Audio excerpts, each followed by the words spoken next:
Ada satu diskusi menarik yang dihadiri oleh Rocky Gerung, orang yang paling jago diskusi, tapi kali ini Rocky Gerung justru dibungkam.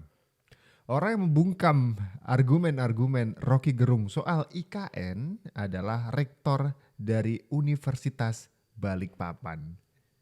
Seperti argumen yang satu ini, salah satu cuplikan diskusi antara Rocky Gerung dengan Rektor Uniba. Coba kita dengar bareng-bareng ya teman-teman. KN itu pertama saya sampaikan semua anggarannya 446 triliun hingga tahun 2045. Jadi multi years, bukan untuk tahun ini tapi untuk tahun yang beberapa puluh tahun yang akan datang. Terus yang kedua, masalah 446 triliun di peraturan menteri kemudian di undang-undang dinyatakan 20%. 20% itu kurang lebih 89 triliun. Nah sekarang realisasi anggaran yang ada di IKN. Di tahun 2022 ada 5,5 triliun itu dari dana PUPR. Di tahun 2023 ada sekitar 27 triliun. Di tahun 2024 ada sekitar 36 triliun, 9. Dan berkembang diperkirakan sekitar 72 sampai 74 triliun dialokasikan sampai akhir tahun ini di fase awal pembangunan. Itu semua anggarannya diambil dari PUPR. Jadi tidak mengganggu pendidikan, tidak mengganggu kesehatan. Khusus di 2024 realisasi anggaran adalah sekitar 4,2 triliun. Oke, itu yang pertama terkait Pak Rocky Gerung. Yang kedua, Pak Rocky Gerung memperkirakan bahwa IKN akan gagal. Nah dari sisi saya, kebetulan Bung Rocky hampir tiap minggu saya di sana. Iya. Jadi di 2022-2024 itu ada fase. Fase pertama itu dinyatakan bahwa yang akan dibangun adalah kawasan pusat pemerintahan. Itu saja, itu titik itu di 2024. Nah, apa yang terjadi? Kantor Presiden sudah mendekati 90%. Istana Negara 80-an%. Kantor Kemenko itu sudah 80-an%. Pada intinya rumah jabatan menteri semuanya hampir selesai, dalam artian target di fase 1 itu sudah terlaksana sesuai dengan harapan. Dan karena saya lihat perkembangan konstruksi di sana yang luar biasa, saya memperkirakan bahwa di bulan Juli itu semua akan selesai. Ya, jadi saya meyakini bahwa IKN itu akan sukses. Indikatornya seperti itu. Terus ada upaya merayakan 17 Agustus, Bung Rocky juga sampaikan. Nah, saya meyakini bahwa 17 Agustus itu akan dirayakan upacara di sana, meskipun tidak sebesar dari rencana awal. Nah, menurut rencana ada 2 tempat, satunya di sini, satunya di Jakarta. Itu tetap sama dengan 3 tahun terakhir ini, Kepala Otorita IKN pimpin upacara di sini, inline dengan Jakarta yang pimpin Jokowi. Ya. Nah, mengenai air. Jadi sebenarnya kalau di sini Bung Rocky bukan air tanah, memang tidak ada air tanah, itu harus kita akui. Makanya di awal-awal itu namanya air permukaan, mengoptimalkan sungai dan air hujan. Nah, memang skenarionya sampai sekarang memang kalau misalnya air dari dam itu belum ada. Ya karena dalam proses penyelesaian, karena multi utility tunnel, jadi saluran itu sekarang tidak ada yang di atas, di bawah. Semua di bawah tanah itu selesai di bulan Juli dan diperkirakan itu baru bisa terlaksana. Saya kemarin di Jogja, Forum Rektor Indonesia memasukkan bahwa hendaknya ke depan Sungai Mahakam itu dijadikan SPAM atau proyek strategis nasional untuk menyuplai air di Kalimantan Timur. Nah, saya sampaikan juga khusus air di Sepaku itu sudah ada by design. Ada 4 dam yang disiapkan. Sampai tahun 1930 bendungan Sepaku semua itu digunakan. Dilanjutkan dengan Batu Lepek di tahun 1935. Dilanjutkan dengan Selamayu. Dilanjutkan dengan Sifak. Ini menarik ya, ketika banyak orang yang menginginkan IKN itu jadi dalam satu malam kayak candi dibangun oleh Bandung Bondowoso sebelum ayam jantan berkokok di pagi hari. IKN harus jadi. IKN ini adalah kalau kata Rektor Uniba multi years. Jadi ini proyek jangka panjang bertahun-tahun. tidak cukup 10 tahun. Jadi memerlukan tangan fokus dari tangan-tangan pemimpin-pemimpin selanjutnya memang. Jadi ketika Jokowi mengatakan tidak jadi upacara di IKN misalkan, atau tidak, yang terakhir kan tidak jadi pindah untuk berkantor di IKN di Juli ini misalkan, karena air dan listrik belum ada. Udah pada ribut gitu, wah IKN gagal. Dipikir kemudian besok IKN jadi gitu kan. Itu jadi bahan banyak orang ya. Dan ini sekali lagi Rektor Uniba tuh mencoba untuk membreakdown. Ini tuh proyek multi years, atau bahasa lebih mudahnya ini tuh proyek jangka panjang. Jokowi yang memulai, nanti di 2 presiden atau 3 presiden selanjutnya yang akan bisa ini ya, istilahnya bisa kerasa banget. Bahkan itu belum sempurna mungkin, tapi udah kelihatan nanti IKN-nya gitu. Jadi ketika Jokowi bilang tidak jadi berkantor, atau sementara pembangunan masih belum mendapatkan dana dari investor luar misalkan ya kan, itu udah jadi bahan banget.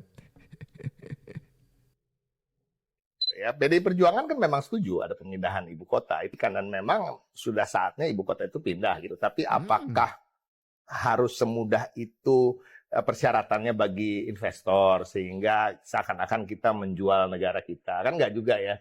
Udah dimudahkan aja ternyata nggak juga ada yang masuk. Tapi kan kalau kita mau jujur melihat ke dalam, yang nggak mau masuk itu kan karena memang banyak kecurigaan-kecurigaan atau hal-hal yang membuat investor ini ragu terkait dengan korupsi, kolusi, nepotisme yang masih menjamur di Indonesia dan makin menjamur. Masyarakat Indonesia lagi tidak terlalu happy dengan pemerintahannya. Itu juga menjadi suatu hal yang menjadi pertimbangan bagi investor gitu. Wih, menarik Ciko Hakim nih. Mengomentari tentang IKN, kenapa investor tidak masuk, karena menurut Ciko Hakim, investor melihat masyarakat Indonesia tidak terlalu happy, banyak korupsi. Orang partai ini lupa, yang punya kesempatan korupsi itu orang-orang partai yang menjabat. Iya kan? Iya dong. Dan kalau misalkan rakyat tidak happy, 75% angka kepuasan dari hasil survei Jokowi itu bagaimana? Dikemanakan data itu, ya kan? Itu fakta loh. Jangan diputarbalikkan. Yang tidak puas adalah orang-orang yang tidak mendapatkan kursi. Politisi-politisi yang mulai tersingkir, atau PDIP yang pisah jalan dengan Jokowi. Mungkin itu yang bikin ribut, membuat investor ini kenapa ribut terus? Ternyata yang ribut orangnya itu aja. Iya kan? Iya dong.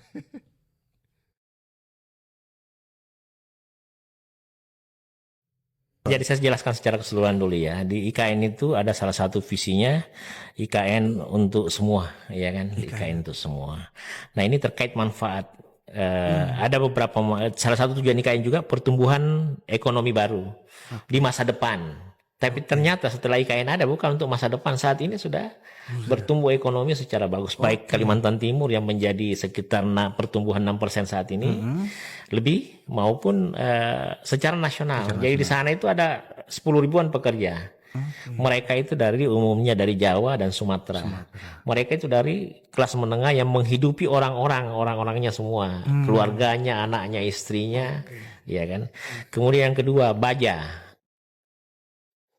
Ini adalah Isradi Zainal, rektor dari Uniba yang tadi diskusi ya dengan Rocky Gerung, yang berbeda pendapat dengan Rocky yang mengatakan IKN gagal, IKN adalah hasil dari nafsu syahwat politik Jokowi. Waduh, gitulah. Kita biasa mendengar narasi-narasi yang tajam dan nyelekit dari Rocky Gerung gitu, yang tadi dibungkam dengan fakta bahwa jangan buru-buru mengharapkan IKN itu besok langsung jadi kayak Badung Bondowoso ngebangun candi gitu. Nggak kayak gitu. Ini lagi Isradi Zainal ya.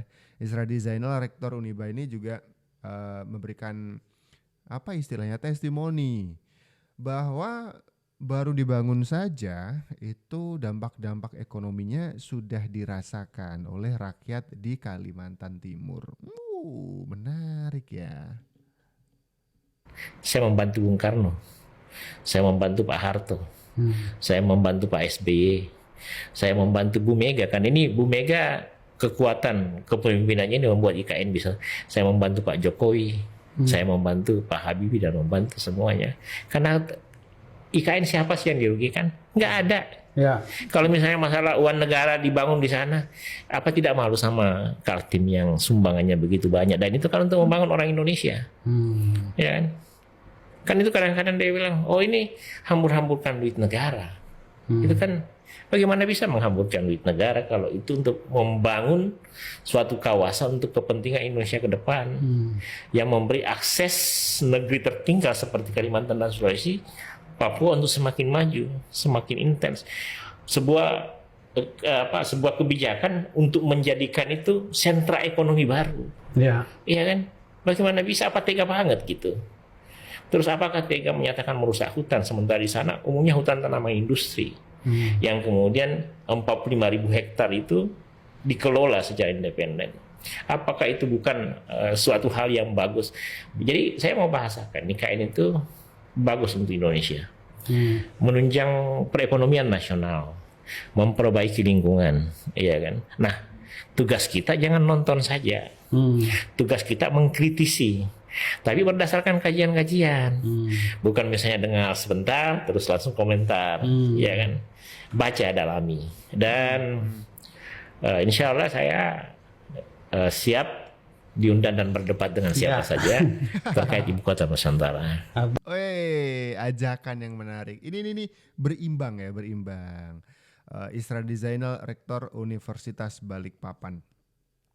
Bukan dalam arti menerima begitu aja ya. Kita juga sebagai masyarakat, sebagai bangsa yang berharap ibu kota kita yang sedang progres dan proses dibangun ini bisa progresnya itu terjaga gitu, tetap sesuai jalur.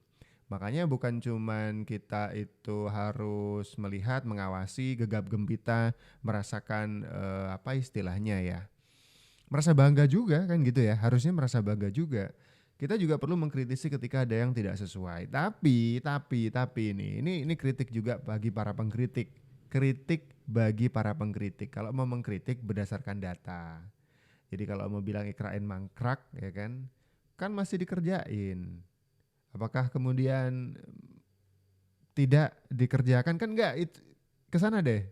Ada banyak proses pembangunan yang sedang dilakukan. Mangkrak itu udah ditinggal. Kan begitu. Kementerian PUPR melakukan penandatanganan Memorandum of Understanding atau MOU bersama dengan The Korea Water Resource Corporation of the Republic of Korea. Dan untuk progres saat ini, Kementerian PUPR ini telah menerapkan membangun proyek yakni adalah SPAM atau Sistem Penyedia Air Minum berkapasitas 300 liter per detiknya yang ditargetkan akan beroperasi pada bulan Juli 2024 bertepatan pada saat Presiden Joko Widodo dan juga Menteri PUPR ini pindah ke IKN. Namun Pak Basuki ini sempat menyampaikan bahwa hal tersebut masih belum cukup sehingga butuh pembangunan SPAM di daerah-daerah lainnya di IKN. Namun pada saat ini progresnya telah sampai pada penyelesaian di EDI atau secara teknis. Wait, menarik nih, Korea Selatan udah masuk. Ini mau ngebantu di IKN soal penyediaan ini ya, manajemen air gitu, supaya pengolahan air berkualitas di IKN itu bisa terpenuhi.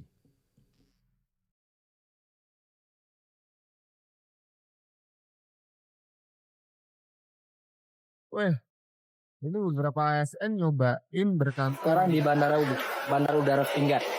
Kita mau work from IKN.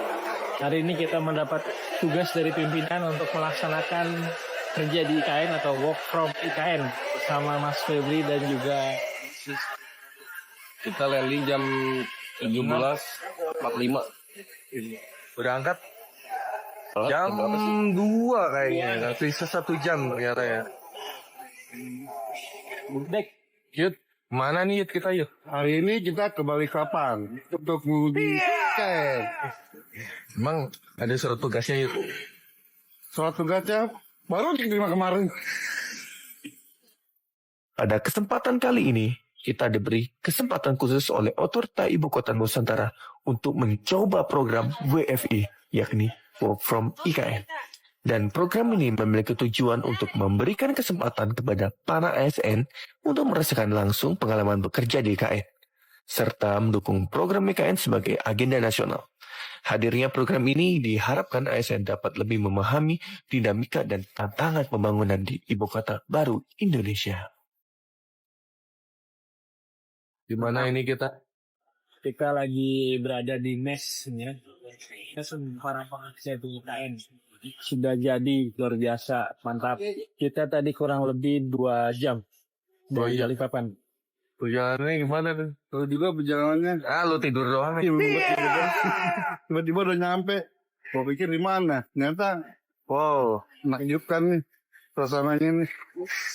Perjalanannya Gak kerasa, cuma 2 jam udah sampai IKN. Mas Rahmat. Iya, udah tidur aja tadi. Setelah menempuh perjalanan kurang lebih selama 2 jam dari bandara, akhirnya kami tiba di pemukiman pekerja IKN. Dan kita langsung disambut oleh anggota dari Otorita IKN, dan area ini melebihi ekspektasi kami. Gambaran kita, areanya masih penuh dengan hutan, tapi ternyata area ini sudah dipenuhi dengan bangunan. Oke, kita udah sampai di penginapan. Jadi malam ini kita istirahat dulu. Jam berapa sih? Ini jam 10 WIB berarti 11 WITA. 11 WITA ya? Oke. Sampai jumpa besok. Bye. Perlu saya ingatkan bahwa IKN ini dirancang sebagai proyek jangka panjang karena kita membangun sebuah ibu kota negara yang keseluruhan waktu yang dibutuhkan itu bisa mencapai lebih dari 20 tahun, puncaknya di 2045. Saat ini kita memang berada di tahap awal, di mana di tahap awal berbagai capaian atau target yang akan diselesaikan adalah antara lain infrastruktur dasar seperti air bersih, listrik, kemudian gedung Istana Negara, gedung sejumlah Menko atau Kementerian Koordinator, dan ini statusnya on the track, semua sesuai dengan jadwal, termasuk untuk perayaan 17 Agustus dipastikan juga aman, komunikasi, listrik, air bersih dipastikan tersedia. Kemudian terkait pembiayaan, sejak awal pembangunan IKN porsi paling besarnya itu memang berada di public-private partnership atau bentuk kolaborasi kerjasama juga dengan sektor swasta. Oleh karenanya, dengan diterbitkannya Perpres nomor 75 untuk percepatan pembangunan IKN adalah inline dengan semangat ini agar ada kepastian hukum bagi para investor, agar mereka juga punya keleluasaan ya untuk menentukan timeline, bisa menghitung juga terkait dengan kebutuhan permodalan, perputaran arus uang dan sebagainya. Wis, menarik nih. Lagi-lagi nih, satu fakta yang mesti kita telaah bareng, bahwa proyek IKN adalah proyek jangka panjang. Ini bukan candi bangunan Bandung Bondowoso yang besok pagi sebelum matahari terbit sudah jadi. Oke, segini dulu video kali ini. Kita ketemu lagi di video-video selanjutnya. Saya Abdul, salam.